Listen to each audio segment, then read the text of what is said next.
I am. 9 months I waited in the womb for my identity to be born with breath stripped from my airbags. He who sent me established my roots, which can't be clipped, folded, or quenched with fire. I am righteous in the sight of God that he ordained prophets to order my steps. I am she who was positioned in front of the throne, sent in a new form to deliver his message. I am God's precious jewel, the sea of glass, the lips of knowledge, crystal. Hello, everyone. I decided to take a break from the spirits, God precious jewel, and introduce to you guys Crystal Nelson. Oh boy, 2008. That was a year of something else, I tell you. I remember one evening when Antonio came over to the house, and he was just as sexy as ever, I tell you. He came over and he sat down on the couch. He always let me entertain him, you know.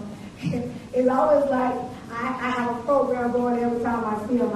It's just always fun. But he sat down and I did my entertaining. And I began to tell him, this was the entertainment. I began to tell him about the prophecy of my husband, okay? So he sat there on the couch and I tell him, Antonio, you know, I have to start getting ready for my husband because in 3 years, I'm going to be getting engaged and going to be getting married. So I have to learn how to cook. Now, I remember when I was in the 9th grade, I had a dream that I was living in this very same house that I'm living in right now. And there was a note on the door that I put on the door saying that if you know where my mom lives, you can come to the house. And the dream flipped, and I had heard my mom screaming my name, and I got dressed. Well, I woke up out of bed, and I walked down the hall, and my mom said, Crystal, you're not going to go out the door with what you got on, so you need to put some clothes on. And when I went out the door, I saw a black truck in the yard.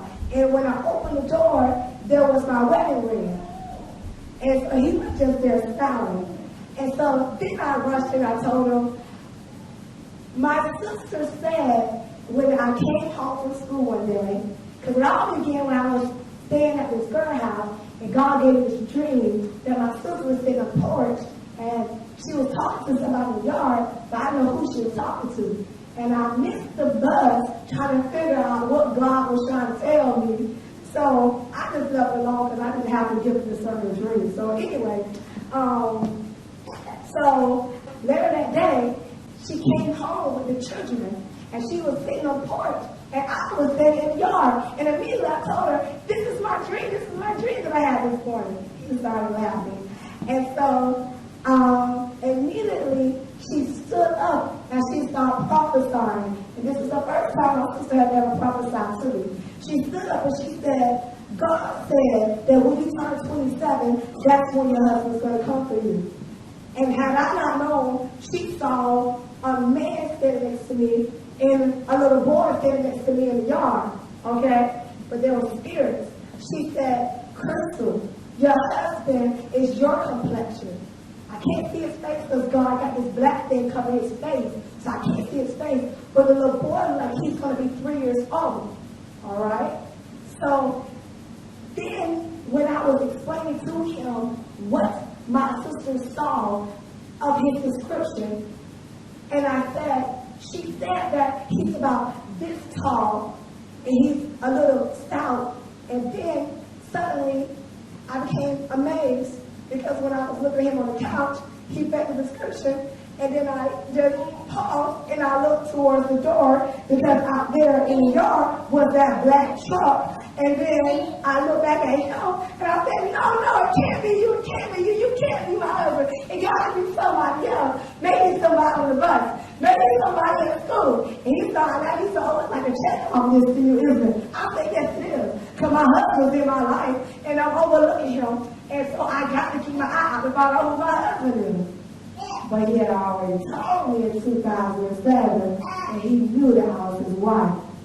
But anyway, that's what happened. So to give you a little update, 2009, the little child was born, his son. And it really had upset me because when my sister prophesied to the boy, I thought I was going to give birth to the little boy. But God did tell me that on that same particular day, my sister was prophesying to me that God said he's not going to allow me to ever get pregnant because he wants me, because he don't want anything to distract me from my ministry. So when the child was born, I understood why it wasn't my child, but it still had upset me because I was expecting for it to be my son that I was going to birth into the world. But the child will be 3 when I turn 27, December 5th of 2011. And the child turns 3 February 3rd of 2012. So I'm very grateful. Now, to my husband, because I know you're going to be watching this, you always told me to continue to write the books, because you always believed in me, and you always encouraged the spirit that God has put on me.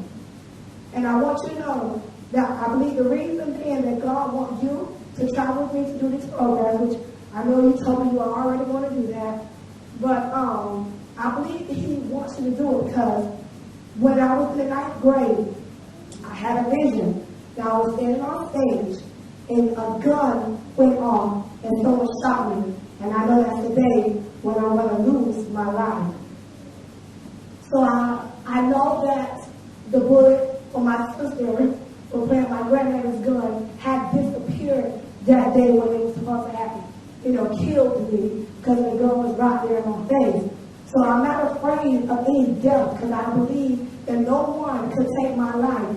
And there's no way I could ever die to that particular moment when God has it set up for me to be assassinated. And it's not a shocking thing to me. The world should not be alarmed. Because in the book of Revelation it says that the world will come to an end after. This is the book of Revelation chapter 8 or chapter 9. When the people at the altar of God was asking the Lamb, which is Jesus, well, how long is it going to be for this war to go on? And he said to them, when your rest of your brothers die for their testimony. Okay? So I have to die for my testimony for this prophecy to continue to fall out.